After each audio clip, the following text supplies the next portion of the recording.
মা, হুম। একটা বিষয় তোমার ক্ষেত্রে লক্ষ্য করি যে তুমি মানুষের ব্যক্তি স্বাধীনতা ভীষণ বিশ্বাস করো, সেটা তো আছেই। কেউ যদি তোমার কাছে পরামর্শ চায় বিয়ের সংক্রান্ত, অর্থাৎ সেক্ষেত্রে হয়তো ছেলে মেয়ে নিজেরা নিজেদেরকে পছন্দ করে একটা সিদ্ধান্তে যেতে চাচ্ছে, সেই ক্ষেত্রে কি করা উচিত, তো তখন অনেক অভিভাবককে আমি তোমার সঙ্গে পরামর্শ করতে দেখেছি কাছের মানুষজনের মধ্যে। এবং তুমি সব সময় কিন্তু সেই সন্তানদের পক্ষ নাও, কখনো অভিভাবকদের পক্ষ হয়ে বাধা দিতে আমি তোমাকে দেখিনি। এই এই ক্ষেত্রে তোমার কি মানসিকতাটা কাজ করে? দেখো, যারা সংসার করবে তারা যদি নিজেরা নিজেদের লাইফ পার্টনারটা চুজ করে নেয়, আমার মনে হয় এটা সবচেয়ে ভালো। আর এখনকার দিনের ছেলেমেয়েরা যারা বিয়ে করছে তারা মোটামুটি এমন একটা বয়স এসে বিয়ে করছে যে এখানে আসলে খুব একটা ভুল করার স্কোপ নাই। কেননা আগেকার দিনে আমাদের সময় যেমন 18-19, সে আমারই বিয়ে হয়েছে 19 বছরে। তারও আগে তো 15-16 তেই বিয়ে হয়ে যেত, মানে আন্ডার এজও বিয়ে হতো তখন। কিন্তু এখনকার পরিপ্রেক্ষিতে দেখো সবাই মোটামুটি মাস্টার্স পাশ করে চাকরিতে ঢুকে তারপরে বিয়ে করে। তো এই অবস্থায় যখন তারা কোনো সঙ্গী নির্বাচন করে তখন তাদের ভুল হওয়ার চান্সটা অনেক কম। কারণ বাই দ্যাট টাইম তারা দুনিয়াও দেখে ফেলে। আর বেশিরভাগই এখন চাকরিজীবী, তারা জব করছে। খুব এখন হাতে গোনা কিছু আছে যে যারা এখনো ঘরের ভিতরে থাকে বা উম পড়াশোনা করে কাজে ঢোকে নাই বা পড়াশোনাই হয়তো অতদূর করে নাই। ঘরের মানে গৃহবন্দী টাইপেরই একটা জীবন বা যাই হোক, যেটাই হোক। তো বেশিরভাগেরই যেহেতু এখন হচ্ছে যে আ দুনিয়া দেখে ফেলছে তারা। কাজেই তারা মনে হয় না খুব একটা রং ডিসিশন নেবে। যেমন আমি সায়রের ক্ষেত্রেই বলতে পারি। সায়র যখন একটা পর্যায়ের পর যখন দেখেছি যে, কারণ আমি কখনোই আ চাই নাই যে সায়রের বউ আমি পছন্দ করে নিয়ে আসবো।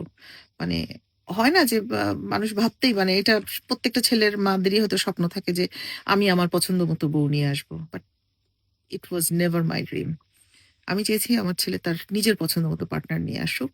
হ্যাঁ, অবশ্যই আমার এটা দেখতে হবে যে সবকিছু মিলিয়ে আ বিশেষ করে সেই মেয়েটার ব্যবহার। আর মানে আমার অন্য সবকিছুর আগে আমি আসলে মানুষের ব্যবহারটা এবং উম কিভাবে সে ওই ব্যবহারের মধ্যেই আসলে সবকিছু পড়ে, যে অন্যের সাথে সে কিভাবে কথা বলছে, ব্যবহার করছে সবকিছুই।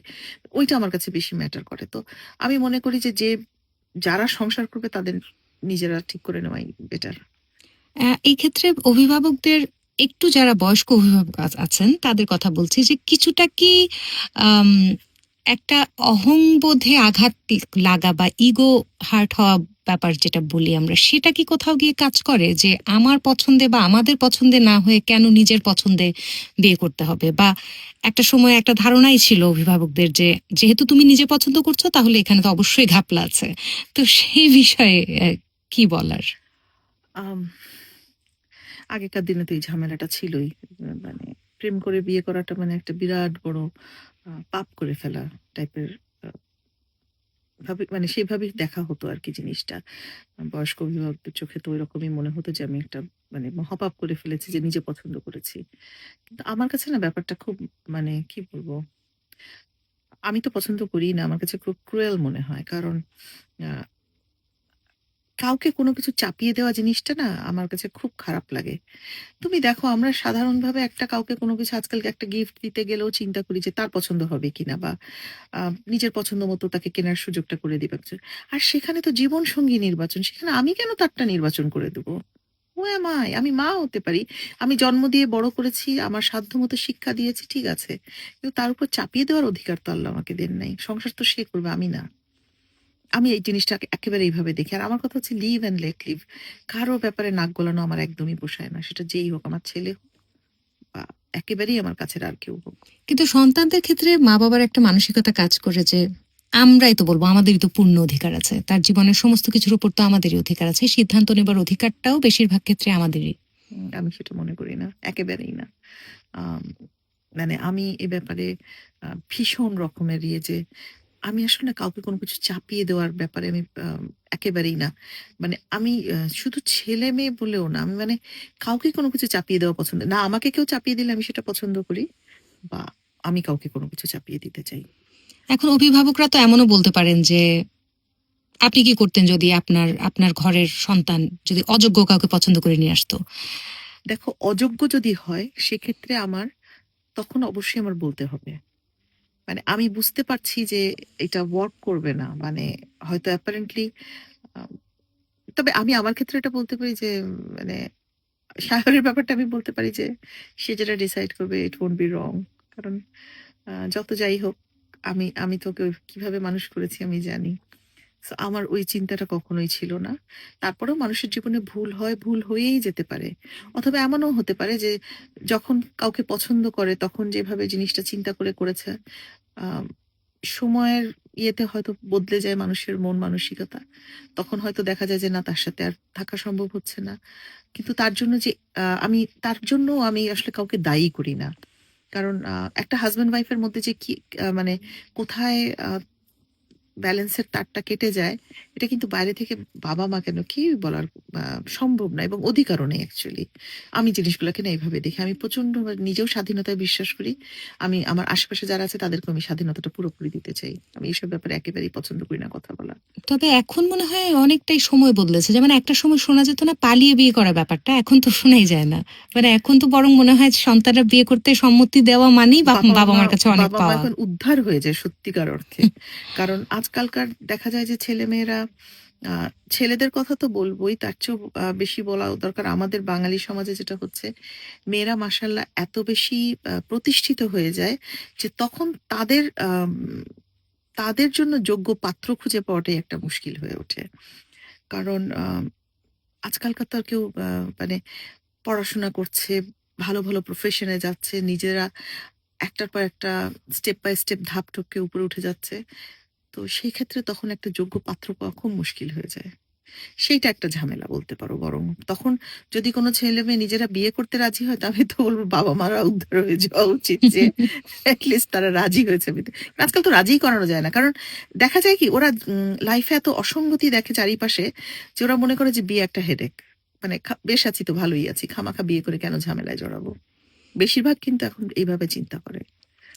আবার যে পরিবারের সন্তানদের হয়তো কণ্ঠস্বরটি অত বেশি উচ্চকিত ছিল না কখনো, মানে তারা তাদের মতামত প্রতিষ্ঠা করতে পারেনি কখনোই, সেখানে জোর করে কোথাও বিয়ে দেওয়া হলো মতের অমতে কিংবা ইচ্ছার বিরুদ্ধে, তখন যদি সংসারে শান্তি না আসে, দাম্পত্য জীবনটা কঠিন হয়, খারাপ হয়, সেটা তো বাবা মার উপরেই তো দায়টা বর্তায়, তাই না? অবশ্যই সেটা বাবা-মা দেয় কিন্তু বাবা-মা কি সেই দায়টা নেয়? কথা তো সেইখানেই। তখন তাদের কথা হচ্ছে মানিয়ে নাও। আরে জীবন সবসময় মানিয়ে নেওয়ার না। এটা একটা টর্চার। অনেক সময় আ দেখো আমাদের সময় যে সময় আমাদের বিয়ে হয়েছে, আ সেই বিয়েগুলা যদি এই এখনকার এই বর্তমান যুগের এই ছেলে-মেয়েদের এইরকমভাবে হতো, আমার মনে হয় মানে 50% সংসারও টিকতো কিনা সন্দেহ। তোমার বিয়ের গল্পটা একটু বলো, বাবাকে কি করে তোমার বিয়ের ও ব্যাপারে বলো না, আমি প্রস্তাব তো দেওয়া পুরা ফেঁসে হয়েছে? গেছি এটা বলো না। বাবা খুব মজা করে এটা বলতে পারেন যে বাবার তখন জাহাজে ছিলেন, বাবার কাছে বাবা মার মায়ের মা বাবার পক্ষ থেকে, মানে আমার দাদা শ্বশুর শাশুড়ির পক্ষ থেকে একটা চিঠি গেল। সে চিঠিতে কি লেখা ছিল ৩ বাক্যে? না আমার আমার কিছু ছবি আর লেখা ছিল যে তোমার মা, আমি আর তোমার ছোট খালা খালু মিলে আ হানির মেয়ে জেসিকাকে পছন্দ করেছি। আ আশা করি আ তোমার এতে কোনো আপত্তি হবে না। Case close. আজকের যুগে হলে সেটা সম্ভব, মা? ইম্পসিবল। আর তখনকার সেই সময় থেকে আমিও হয়তো রাজি হয়ে গেছি। মানে আমার আসলে কোনো চয়েসও ছিল না। চুপচাপ থাকতাম দেখে অত কিছু বলতেও পারি নাই। কিন্তু এখন হলে তো আমি একদম ডেফিনিটলি আমি বিয়ে করতাম না। এইটুকু বলতে পারি। কারণ অন্ত- এমন না যে তারা কোনো খারাপ কেউ কিছু। কিন্তু কিন্তু আমি অন্তত এই চেনা জানার একটা সুযোগ তো পাওয়া হ্যাঁ, মানে জাস্ট দরকার। চাপিয়ে দেওয়া জিনিসটা না আমি মানতে পারি না। আর আরো একটা হাস্যকর ব্যাপার হচ্ছে যে কত আমরা মানে কি বলবো? ছেলে মানুষই ছিল দেখো আমি শুধু আম্মাকে বলেছিলাম যে আমি ছেলে না দেখে বিয়ে করব না। তো আচ্ছা যাই হোক। তারপর আমাদের দেখাদেখি ব্যবস্থা হলো সেটাও একদম পারিবারিকভাবে সবাই চারিদিকে আমার তো হাত কাঁপতে, কাঁপতে শেষ। আমার মানে I was so nervous তারপরে যাই হোক কোনমতে তাকায় বোধহয় দেখেও ছিলাম একটু। তো সারাক্ষণ তো মাথা নামিয়েই বসেছিলাম আমি। তারপরে বাসায় এসে চিন্তা করলাম বিয়ে তো আমি করতে চাই না সত্যি কথা যেটা। কিন্তু না করব কেমন করে? একটা ছেলে দেখে এসে না করে দিব? মানে দেখো আমি কতটা মানে মানবিক। মানবিক এবং সহজ সরল বুদ্ধি ছিল হ্যাঁ। যে এটা যে না করাই যায়, এটা করাই যেত। হ্যাঁ? কিন্তু মাথায় আসলো। কারণ আমি তখন আসলে পড়াশোনা করতে চেয়েছি। আমি একটুও বিয়ে করতে চাইনি। তো যাই হোক কিভাবে না বলবো এই না অথচ দেখো আমাদের সমাজে এই ছেলেরা বেশিরভাগ ক্ষেত্রে মেয়ে দেখতে যেয়ে কন্টিনিউয়াসলি রিজেক্ট করে। হুম। কি একটা বাজে জিনিস। মানে আমি এটা এত মানে কি বলবো? এক্সট্রিমলি আমার অপছন্দের একটা জিনিস। এই জন্য না আমি সবসময় প্রেফার করি যে যারা বিয়ে করবে তারা নিজেরা যদি তাদের আন্ডারস্ট্যান্ডিং হয় ইট ইজ বেটার ওইভাবে। তবে হ্যাঁ, তার মানে এই না যে একেবারে বিয়ের আগে স্বেচ্ছাচারিতা করে বেড়াবে, সেটাও আমার একেবারে পছন্দ না, ওইটাও আমি মানি না। কিন্তু অ্যাটলিস্ট চেনা জানা হবে, কথাবার্তা বলবে, দুজন দুজনকে কিছুটা হলেও বোঝার চেষ্টা করে তারপরে বিয়ে করুক, ইটস ফাইন। আমি মনে কিছু করি এভাবে। জিনিসের ক্ষেত্রে না লাল পতাকা উঠে যায় আগেই, মানে ধরো কারোর সঙ্গে তোমার আলাপ হচ্ছে, আলাপ হয়ে মনেই হলো যে কিছু মৌলিক ব্যাপার মিলছে না, দুজনের পছন্দ অপছন্দে বিস্তর ফারাক, তারপরেও কিন্তু ওই যে পরে ঠিক হয়ে যাবে, বিয়ের পরে ঠিক হয়ে যাবে, সময়ের সঙ্গে সঙ্গে ঠিক হয়ে যাবে, সেই লাল পতাকা উঠবার পরেও কিন্তু বিয়েটা হয়ে যায়, সম্পর্কটা হয়ে যায়, তারপরে গিয়ে কিন্তু বাস্তবতাটা সামনে আসে। দেখো কিছু কিছু জিনিস না মানুষ সময় থাকতে যে কেন সাবধান হয় না। আহ, আমার যেমন একজন খুব খুব কাছের একজন কেউ, তো তারা তাদের যখন পরিচয় হয় তখন প্রথম প্রথম তারা একসাথে কিছুদিন ঘুরেছে। আহ, তো একদিন তারা বাইরে কোথাও খেতে গেছে। তো মেয়েটা বোধহয় চা অর্ডার করেছে বা কফি অর্ডার, মানে যাই হোক, ছেলে যেটা অর্ডার করেছে তার অপোজিটটা মেয়ে অর্ডার করেছে। And the guy was very upset যে কেন সে যেটা পছন্দ করছে সে কেন সেটা খাচ্ছে না। আমি বললাম যে ওইটা দেখেই তো ওই দিন ওর বুঝে যাওয়া উচিত ছিল যে এই লোকের সাথে সংসার করা যাবে না। তো তারপরও ভেবেছে যে না, ঠিক হয়ে যাবে, বিয়ে করেছে, সংসারও হয়েছে। এন্ড রেজাল্ট কি? স্প্লিটেড। এখন সেই সংসার তো টিকে নেই। কারণ এটা তো শুরু। শুরুটা দেখে যদি কেউ সাবধান হতো তাহলে কিন্তু আহ, বাকি বাকি মানে ইয়েগুলো, প্রবলেম গুলো শুরুই তো হতোই না আর কি। এখন এই যে এটা খুব একটা সিম্পল জিনিস, এটা একটা কোনো মানে হয়তো চোখে লাগার মতো ব্যাপার না, কিন্তু ওই জায়গায় যদি আমি থাকি আমার কিন্তু এটা ভীষণভাবে এফেক্ট করতো। আমাকে কেউ চাপিয়ে দিতে পারবে না আমি কি করব না করব, স্বামীও না। মানে আমি কি খাবো এটা যদি আরেকজন ডিসাইড করে দেয়, মানে it's a what nonsense was that. এটা আমার কাছে এরকম একটা ব্যাপার। দেখো এই প্রসঙ্গে এখন আরো অনেক কথা মানে চলেই আসে, যেমন স্বামী স্ত্রীর কিংবা প্রেমিক প্রেমিকার, প্রেয়স প্রেয়সীর বিষাক্ত সম্পর্ক, টক্সিক রিলেশনশিপ, সেটাও তো এটারও একটা অংশ হতে পারে। মানে অনেক ক্ষেত্রে সম্পর্কগুলো এমন একটা অভ্যস্ততায় পৌঁছে যায় যে সেখান থেকে হয়তো এরকম একটা সিদ্ধান্তে আসা কঠিন হয়ে যায় যে হ্যাঁ আমরা আজকে থেকে বিচ্ছিন্ন হয়ে গেলাম, আমাদের দুজনের পথ ভিন্ন। কিন্তু অনেকে আছে যে এই বিষ সহ্য করে বিষ গিলতে গিলতেই অনেকটা বছর চলে যায়, তো সেটাও তো আসলে জীবনের। নির্বুদ্ধিতা, নির্বুদ্ধিতা আমি বলবো। এই যে তোমরা যেমন, তুমি কতটুকু বলো জানি না, শায়র আর তোমার বাবা বলে যে আমি অসম্ভব রকম প্র্যাকটিক্যাল। সো আসলে প্র্যাকটিক্যাল হওয়াটা জীবনের মানে, তুমি যদি তোমার নিজের ভালো চাও কিছু ক্ষেত্রে প্র্যাকটিক্যাল হওয়া খুব জরুরি। কারণ এক নম্বর হচ্ছে যে চাপিয়ে দেওয়া সম্পর্ক, সেটাতে না বলতে শিখতে হবে। আমরা না আম, যারা একটু বেশি ভদ্র টাইপের তাদের পক্ষে না বলাটা একটা কিন্তু খুব ঝামেলা। আমি যেমন তোমার ক্ষেত্রে দেখি, আমি মাঝে মাঝে খুব বিরক্ত হই যে তুমি জায়গা মতো কেন না বলো না, যেখানে না বলতে হবে বলে দিবে না, তাতে কে কি ভাবলো না ভাবলো কিচ্ছু যায় আসে না। কিন্তু ওই যে ভদ্রতা করে চুপ থেকে কথা বলো না, পেয়ে বসে তো। কেন আমাদের এই আহ, কি বলবো, মানুষ জাত বলবো না, তবে বাঙালি জাতটা যে গন্ডগোলে এটা তো কোনো সন্দেহ নাই। হুম। আমি নিজেও বাঙালি, কিন্তু তারপর আমি তো দেখছি চারিপাশের অবস্থা, যে আমি যদি আজকে কোনো একটা ভদ্রভাব, আমি আমার ভদ্রতার কারণে যদি আমি চুপ থাকি, মানুষ সেটাকে দুর্বলতা মনে করে। কাজে এই এই জিনিসটা হতে দেওয়া একেবারেই ঠিক না। সেটা তোমার যার সাথে তুমি ঘুরছো বেড়াচ্ছ, ভবিষ্যতে চিন্তা করছো, তার সাথে সংসার করবে, তার ব্যাপারেও তোমাকে অনেক বেশি সচেতন হবে। আর এসব ক্ষেত্রে তো তোমার প্রতিটা জিনিস তার মার্ক করা উচিত, কারণ এই লোকের সাথে তোমার বাকি জীবন যদি কাটাবার প্ল্যান করো, তোমার প্রতিটা স্টেপ পর খেয়াল করবে যে how he is dealing other people as well. শুধু তোমাকে না, তোমার আশেপাশের মানুষজন, তার আশেপাশের মানুষজনকে সে কিভাবে ডিল করছে। যার মাথায় একটু বুদ্ধি আছে সে দেখলেই তো বুঝতে পারবে যে তার আলটিমেটলি তার ইয়েটা কি। কেন একটা মানুষ যতই ঢাকার চেষ্টা করুক সবসময় তার একেবারে ভিতরটা সবসময় আড়াল করে রাখতে পারবে না, বেরিয়েই যাবে মা। এবং এক্ষেত্রে পুরুষদের কথাও প্রযোজ্য, যে একইভাবেই কোনো নারীর মধ্যেও যদি এরকম মানে ছল লাল চাতুরি থাকে বা ছলচাতুরি লাল পতাকা দেখা যায়, তাহলে তো সেখানেও বাদ দিয়ে দেওয়া অবশ্যই অবশ্যই উচিত। অবশ্যই অবশ্যই। মানে আমি না মনে করি কি যে আমি জানি না আমার এই কমেন্টে হয়তো মানুষের নেগেটিভ একটা ইয়ে আসতে পারে, কিন্তু তারপর যেটা আমি যেভাবে চিন্তা করি, আমি তো সব কথা আমার মনের কথাটাই বলি এখানে। দেখো, আমাদের ধর্মের ব্যাপারটা যদি না থাকতো, আমি বিয়ে জিনিসটাই আমি চেতাম না। মানে এত কমপ্লিকেশন এখন অ্যারাইজ করছে চারিদিকে, মানে কারো কোনো ধৈর্য নাই, সহ্য নাই, সবাই মনে করে আমি সবকিছু, আমি যেটা বলবো সেটাই ঠিক, সেটা ছেলের ক্ষেত্রে বলো মেয়ের ক্ষেত্রে বলো, যার জন্য তারা কোনো কিছু কম্প্রোমাইজ করতে চায় না, কোনো অ্যাডজাস্টমেন্টে যেতে চায় না, স্যাক্রিফাইস তো দূরের কথা। তাহলে বিয়েটা টিকবে কিভাবে? কেন বিয়ের বুনিয়াদ তো হচ্ছে এগুলার উপর, তারপরে আসবে ভালোবাসা। বা তাহলে বিয়েটা করছে বা কেন? শায়ের যেটা সবসময় বলে মানুষ কেন বিয়ে করে? এতই যদি ঝামেলা হয় তাহলে কেন বিয়ে করে? ওই যে সামাজিক বন্ধন যেটা হয়ে এসছে, সেটা তো শুধু আমাদের দেশে না, সবখানে। কিন্তু এখন যেমন এই যে নানা রকম হচ্ছে, সেগুলো তার আমাদের ধর্মীয় ভাবে আমরা মানতে পারি না, এটা মানা সম্ভবও না। কিন্তু আসলে যদি পৃথিবীতে সবচেয়ে বড় কোনো জুয়া হয়ে থাকে তাহলে হচ্ছে বিয়ে। বিকজ আসলেই তুমি জানো না যে পরদিন কেমন হবে। এবং প্রেমিক প্রেমিকা থাকা অবস্থায় তো মানুষের একরকম রূপ, ও, নারী এটা পুরুষের। তো অবশ্যই, কিন্তু কারণ ঠিক তখন যে তো মুহূর্তে মানে সই স্বাক্ষর করা হয়ে যাচ্ছে তারপরেই কিন্তু প্রকৃত চেহারাটা বের হয়ে আসছে নারী পুরুষ দেখো, উভয়েরই। বিশেষ করে আমাদের দেশের still it's male dominating society, right? যত যাই বলি না কেন, আহ, ধরো একটা মেয়ে প্রেম করছে ছেলেটার সাথে, মেয়েটা চাকরি করে, ছেলেটাও চাকরি করে। ছেলেটা কিন্তু চাকরি করে ওই মেয়েটাকে ধরো তার অফিস থেকে তুলে বাসায় পৌঁছে দিচ্ছে, তখন তারা হচ্ছে প্রেমিক প্রেমিকা, তখন কিন্তু কোনো সমস্যা নেই।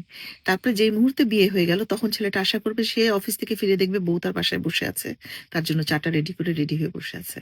কি করে আশা করে সেটা? কারণ সেও কাজ করে, ও কাজ করে। তখনই কিন্তু পুরো রূপটা বদলে যায়।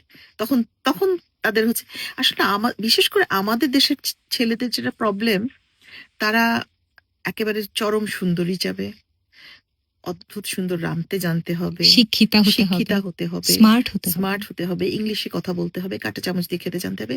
এতই যদি সবকিছু থাকে তাহলে সে তোমাকে বিয়ে করবে কেন বাবা?